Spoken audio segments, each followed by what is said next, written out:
Just a quick question. Obviously, the schedule got released last week, and kind of want to get your thoughts on the non-conference and the SEC portion of the schedule. Well, I just think it's a very, very aggressive schedule for a inexperienced team.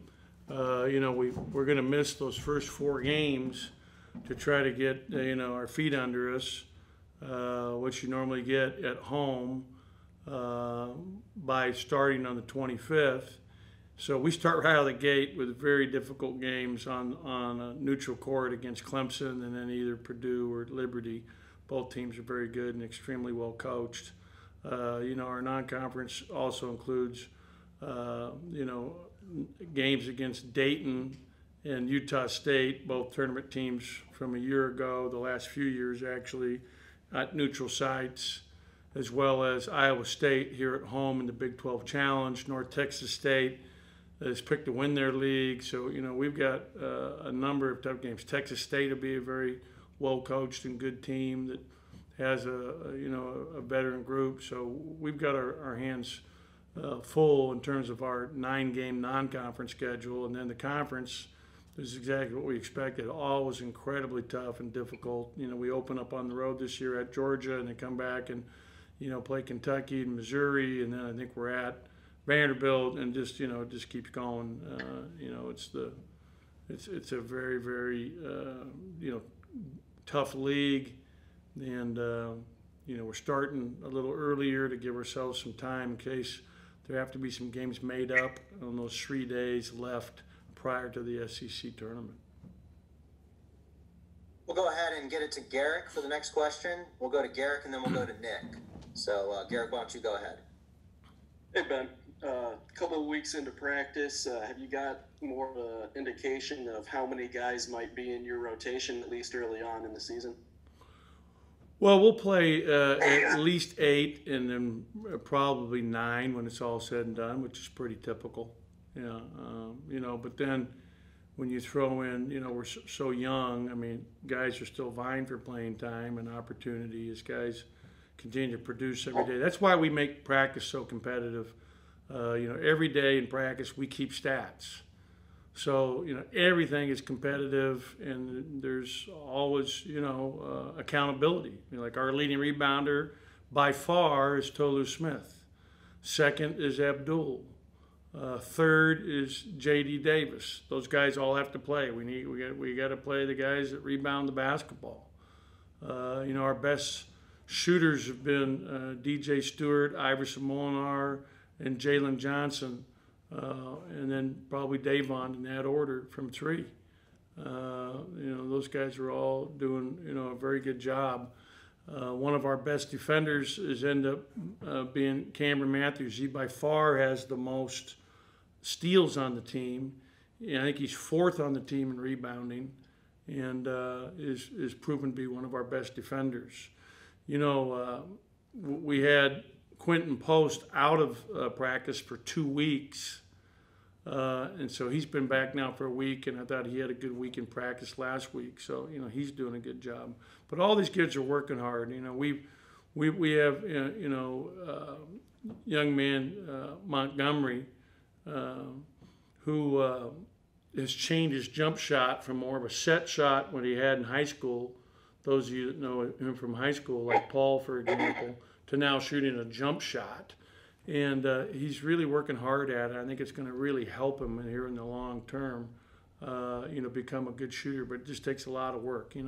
Not getting the time that you normally get in the summer to work with kids and break down their shot, is something that we miss. But, we're excited that we're getting closer. I mean, we're 2 weeks from this coming Wednesday. So it's right around the corner. It's all getting ready to happen. And the biggest factor for us to have success is just staying healthy from COVID and staying healthy just from other injuries that, teams sustain during the year. Go ahead, Nick. Coach, the first thing you said about your team was the inexperience and the youth. How much of a process is that going to be going into the season? Maybe just getting these guys comfortable playing SEC basketball, D1 basketball. Well, I mean, experience, the only way you get experience is going through it and, getting out there. And So, we're going straight from practice to the fire. No scrimmages, no exhibition games. Those are always good things to have in a normal year because it gives you a little, information, and also guys get used to playing under the lights. You're playing against somebody else. I mean, our guys are tired of beating up on each other and can't wait to play other people. But all those things are thrown out of the window this year because of COVID, so we just deal with it like everybody else has to deal with it.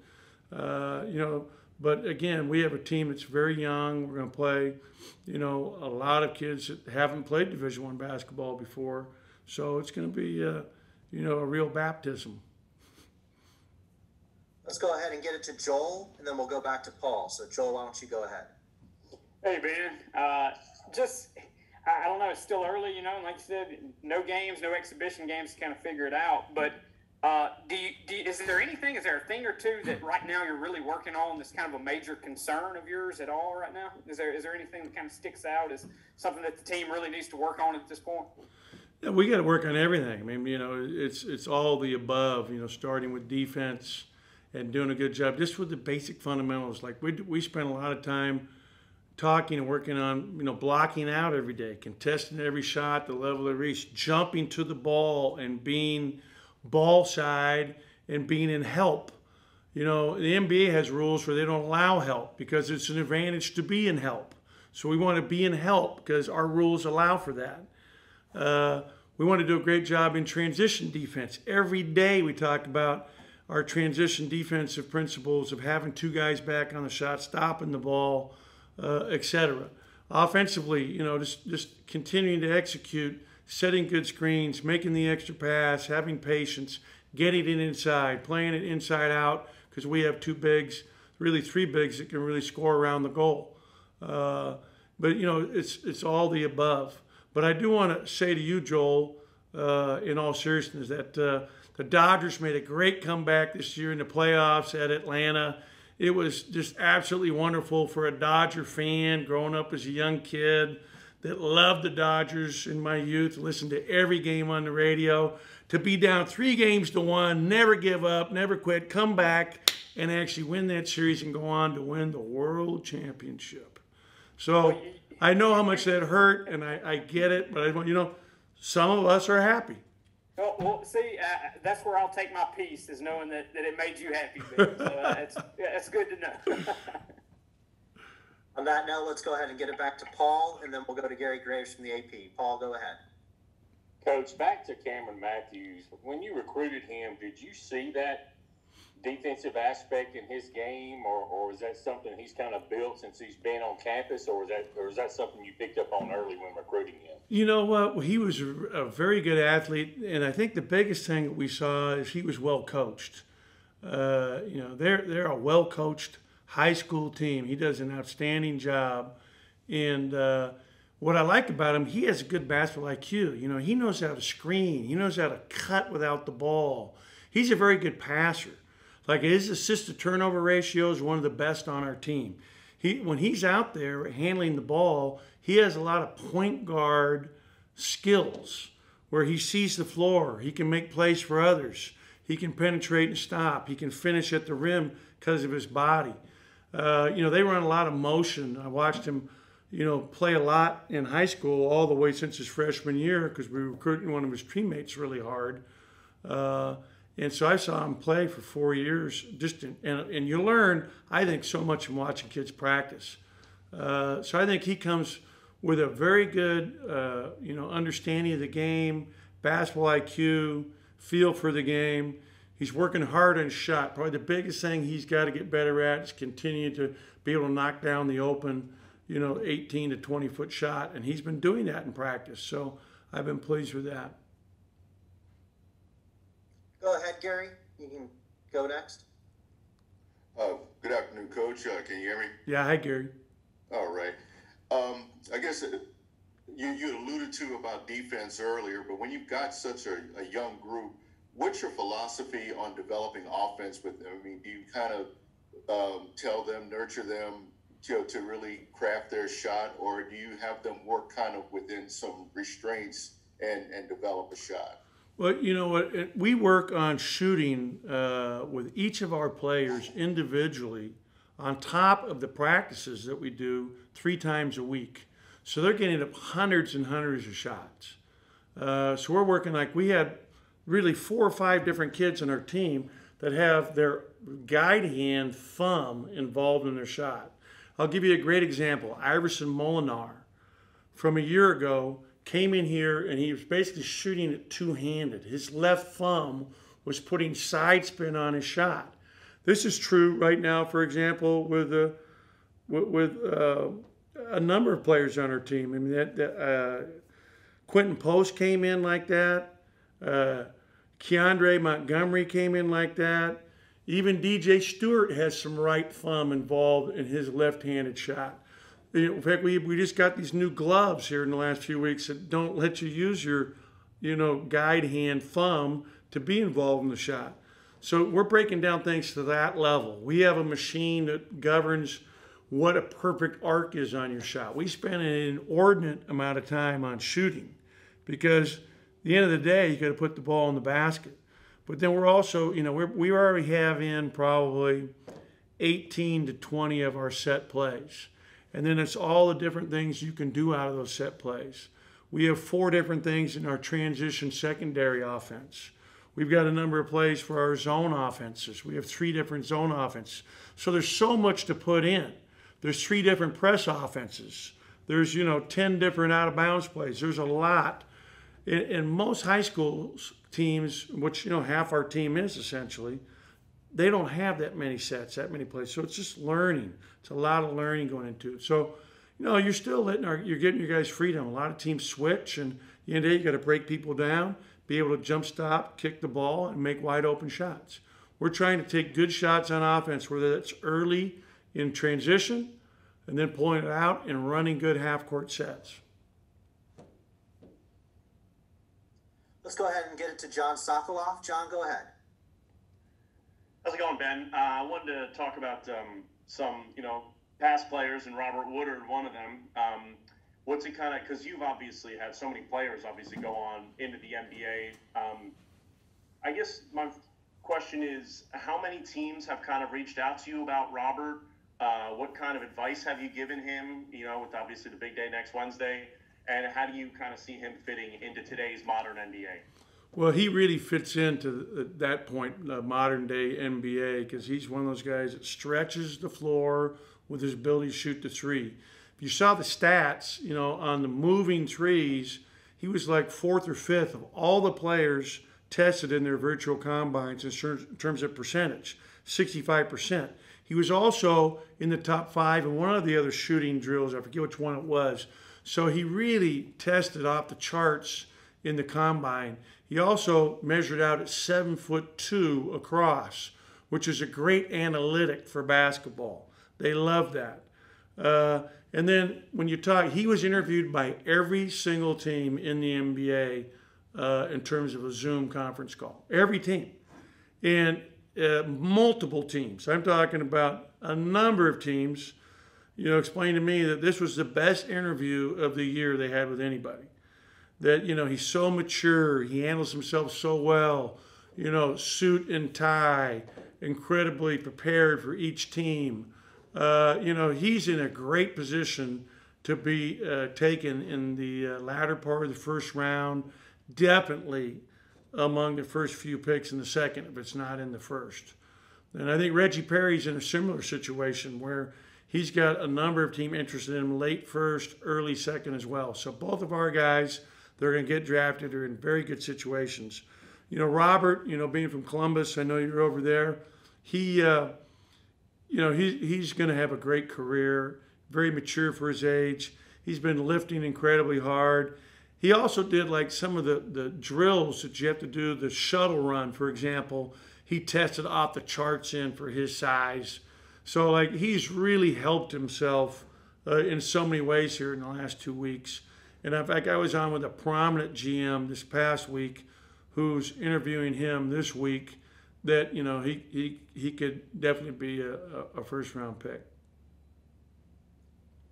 Let's go ahead and get it to Brian Haydad, and then we'll go back to Nick. Brian, go ahead. Well, Coach, you've had a great summer with the Dodgers and the Lakers. It's just been championship after championship for you. I sort of want to play off of Joel's question a little bit. He asked you about some negatives.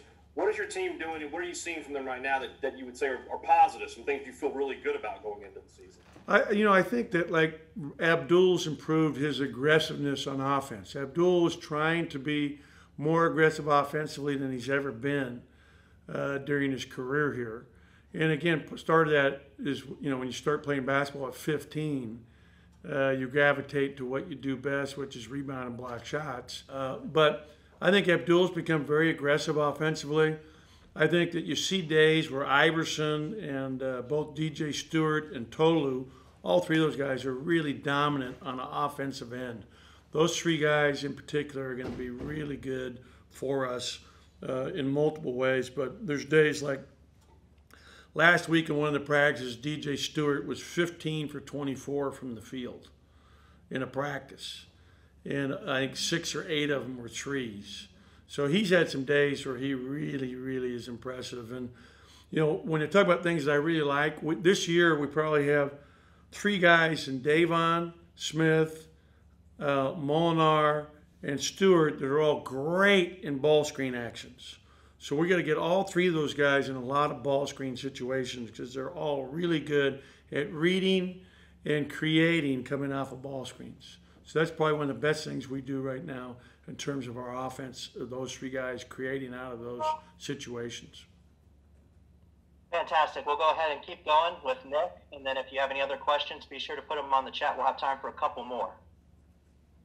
Coach, you mentioned Montgomery, Keandre Montgomery. He's obviously a local kid here in Jackson. What kind of impact can you see him coming into his true freshman year?